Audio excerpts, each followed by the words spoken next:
કલોલ તાલુકાના નારદીપુર ગામેથી સરદાર વલ્લભભાઈ પટેલની જન્મ જયંતિ નિમિત્તે યુનિટી માર્ચ 2025નું આયોજન કરવામાં આવ્યું હતું।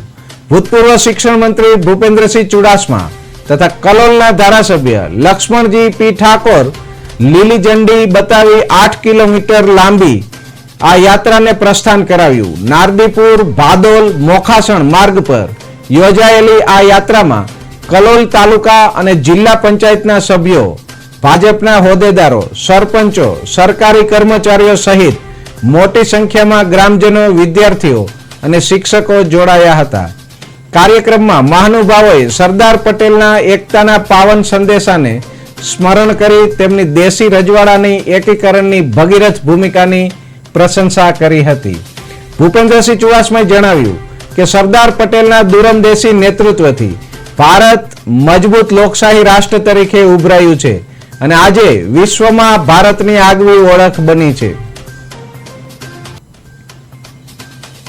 ભૂતકાળમાં એમના જીવન, એમના વર્તન અને એમની યાદ માટે જે કંઈ થયું કે ન થયું, પરંતુ માનનીય નરેન્દ્રભાઈ મોદીએ આ માણસની ઊંચાઈ જેટલું એમનું સ્ટેચ્યુ બનાવ્યું। આ માણસે 562 રજવાડા જે અશક્ય કામ એ માનનીય સરદાર સાહેબને કર્યા।